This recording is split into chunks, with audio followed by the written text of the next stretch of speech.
We are irreparable damage. Now hold up. Let's make this official. We are irreparable damage. And we bring you that flavor in your ear. And this is Lens FM 93.6. Welcome. I haven't introduced myself for the past few weeks because our shows always took a sad turn, and unfortunately this week is starting that way as well. But before that, let me just say I'm Shiki of IrRAParable Damage. I'm Aristavos. IrRAParable Damage with me that flavor in your ear on Lens FM 93.6. And I'm T-Money. So, Harry Styles, this week we're going to start off with you.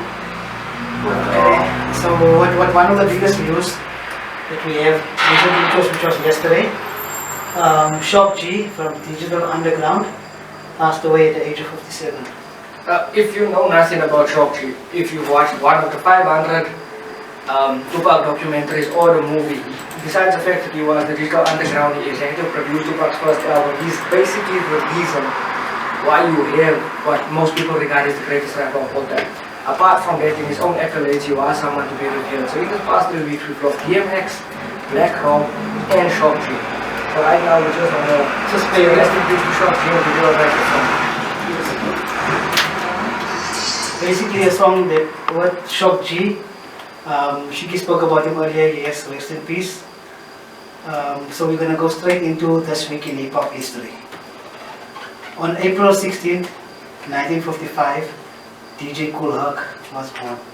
He is the founding father of hip hop.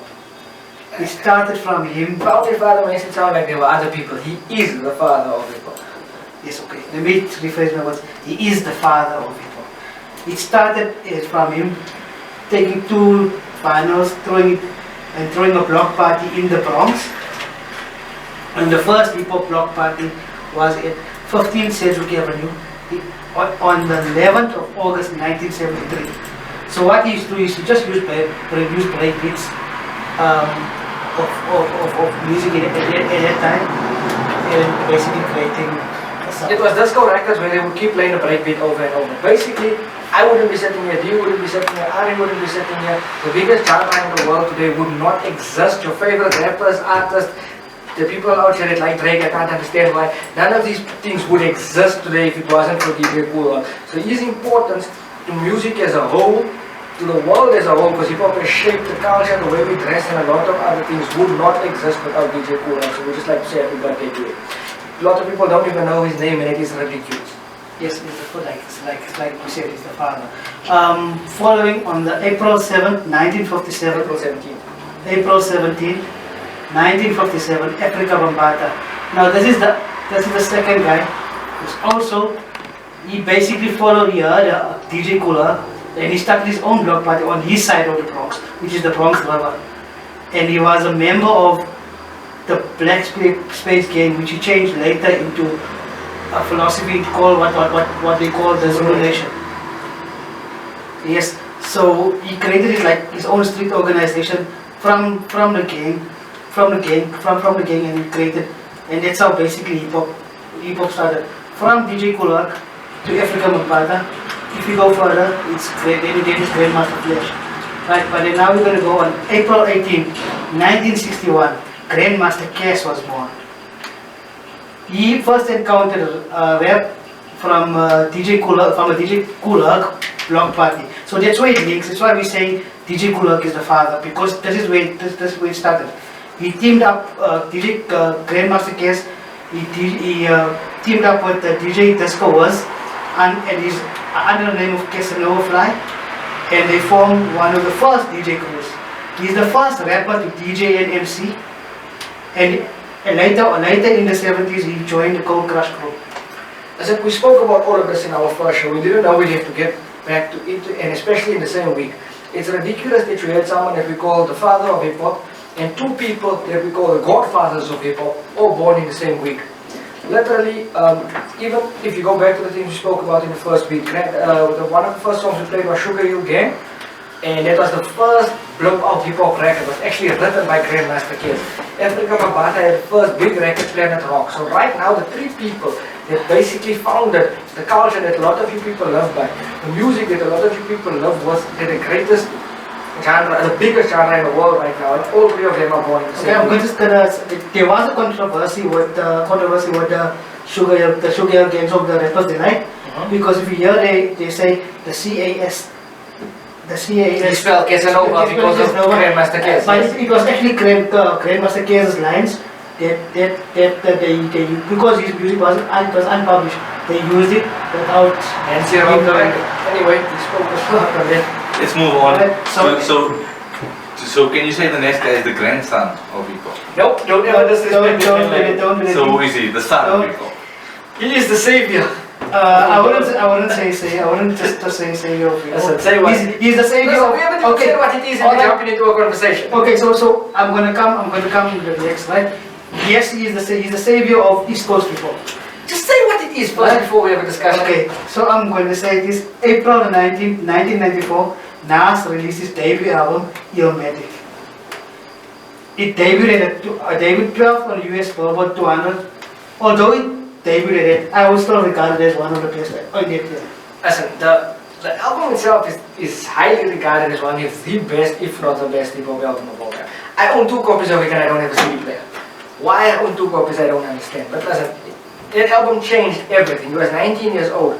The first time you had multiple producers on one album. Prior to that you had KRS-One and Squad Rock. You had Pete Rock and CL Smooth, you had Guru and DJ Premier. It was a rapper and a producer. Rapper and a producer only worked together. It was the first time you had an MC with multiple producers on one album. Secondly, there was a first album that came out prior to that, which then eventually leaked. And that's how he remade the album. So it was actually longer material, because if you look at the length of this album, it's actually an EP. But with regard to that, this album is widely regarded as the greatest hip-hop album of all time. Yes. I agree with that statement. Yes. Like I said, I own 2. And then, and it's weird that most people out there wouldn't know, so we're going to give you 2 songs from that album. but before that, just to clarify on why Shiki said savior, because yes, he was a savior in East Coast hip hop, because at that time it was, I think the West Coast was running at that time, and there was no one in the East Coast that actually could challenge him at that point in time, and that IrRAParable came and changed all that. Basically, if you listen to this album and don't like it, don't listen to our show. That was New York State of Mind and The World Is Yours. By Nas of IrRAParable. Yes. Moving forward, again this week in hip hop history. April 19, 2010, Guru of Gangsta passed away. I think the other member was DJ Premier. As we mentioned earlier, like with the Nas thing, he was the first one, so it was, DJ Premier and Guru of Gangsta as a group. A legendary hip hop group, DJ Premier, maybe the sound of New York hip hop. And if you all check our Instagram, the rappers were damaged. Yes, I was getting to that. We were liked. But listen, this is a legendary hip hop group. Legendary is understated. And they like the stuff that we throw up. So I'm hoping that y'all will like it too. Yes. And then, like Shiki said earlier, will be RIP. We said RIP to Short G, Black Rob, on April 17, 2021. This week. He passed away this Saturday. Yeah, Black Rob was a bad boy artist. Obviously, I know you're a big bad boy, you're big for D, just speaks Mace. Yes. But all we can say is, French Montana, but Black Rob was there too. Yeah, because all we can say is Whoa. whoa.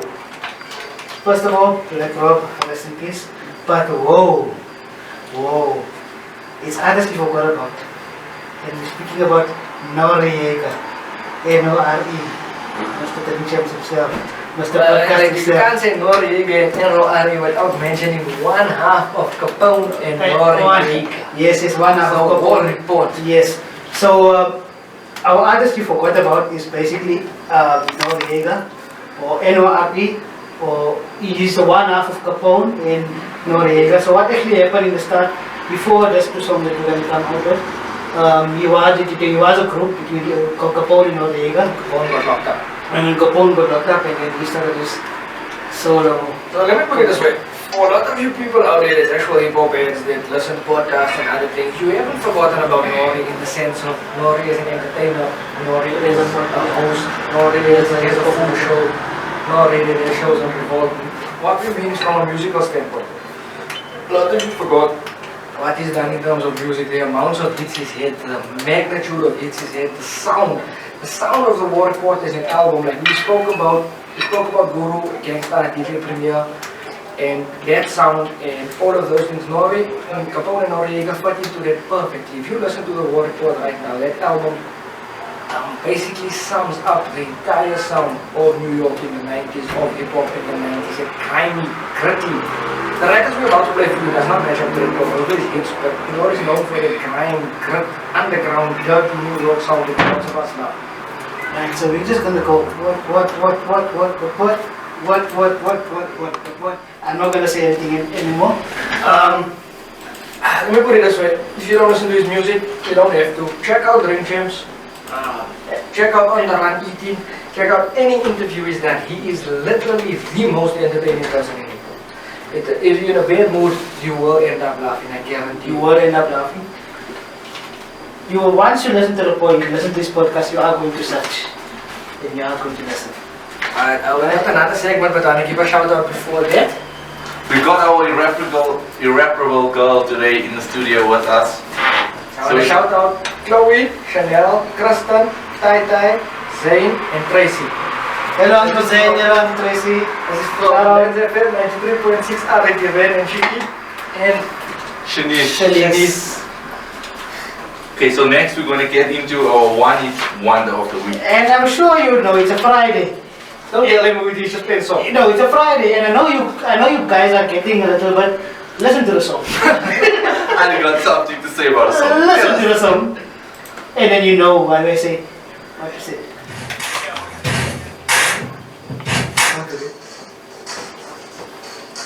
Right. Now this is one of the favorite part of the show for this week. On April 17th, 1970, Redman, Mr. Reggie himself was born. Harry's favorite rapper's favorite rapper. My favorite rapper's favorite. Can I just do the verse one time? Yes, do it. It goes Reggie, Jay-Z, Tupac and Biggie, Andre from Outkast, Jada Karab, Nas and then. And that was from Eminem himself. And Reggie, we're speaking about Reggie, speaking about Redman. Yes. Anyway, this week also there was a versus battle between Red and Meth. Well, basically it was 420 this week. It was the 20th of the 4th month. So they had the verses between Red and Meth because they're synonymous with 420 and How high? If you know all of that. So basically it all ended up this week. So hence we're having a mini Red versus Meth. Yes, basically this will give you all the, not all. And when we say If Red you all- versus Meth, we're not talking about methadone. We're talking about Meth and Men. And basically it's not a versus where we're competing, it's just basically showing love to each other. Yes, because you all have heard our shows when we compete, it gets out of it. Yes. Because Harry loses every week. I lose every week. But let's Because someone move on. cheats, So someone we're cheats. gonna go We to have our- cheaters What we're here. gonna do is we're gonna play Cheaters, yeah. We have cheaters, first yeah. round, we're gonna play a red song and a Meth song, a red song, a Meth song, a red song, a Meth song. And then you guys can hit us up and tell us which ones you prefer. There is a chance that you probably might not know all the songs because we couldn't play Red and Meth songs together. Yes, we play. Even though they are synonymous with each other and we did not play any Wu-Tang songs as well, but Yes. you'll hear it as we go along. I know they say, but let's get there. That was Redman, Let's Get Dirty, and Method Man featuring Lauryn Hill. They say, Shiki, I just wanted to say that I wanted to put the Christina Aguilera one just for you. That's But it. I wanted to put it on this one. For our ever listeners that's been listening from the beginning, we have had a long conversation about the Christina Aguilera featuring Redman, Let's Get Dirty. We not once spoke about the song. We always spoke about the video. Right? This what you heard now is the original version. The original of it. version, yes. The original version. Hence Redman was on the remake with Yes. Christina. And we are a hip hop show. If I played Christina Aguilera, who was But coming back next week? it's your favorite. His favorite video. It's his favorite video. It's Chiki's favorite video. It is, I don't deny it. I get We that. just spoke about Christina and he started blushing. Because I'm light skinned. Yes, we can see. Anyway, that was, sorry, Hari, what was it? It was Let's Get Dirty, Redman, and in Method Man, featuring Lauryn Hill, they say. Right? We're going to let you guys be the judge to say which songs you guys prefer. We're gonna go next. And do not pick the Let's Get Dirty just because you watch the Christina video and think it's the different song. The Dead Man was the original one. You see why he's emphasizing on Christina Aguilera, you see? Okay, Go let's watch the next. video, YouTube exists guys. Let's go to the MTV don't next- play music anymore. Let's go to the next song. And Red Man song was Blow Your Mind. And Method Man song was M-E-T-H-O-D, man. M-E-T-H-O-D, man. Red Record was actually on the first Wu-Tang album. It wasn't the it was a Method Man solo song, but on the Wu-Tang album. That's what actually made him a breakout star to become Method Man, Method Kel, by whatever other names you know him by. Yeah. But that actually made him who he was. It's right now. I want to smash something. It's like what you want to say. It's like what you want to say. It's like I want to smash something. I don't even say it's like off it. I think you said it's like on it. Yes. It's like, go for it. It's like Smash something.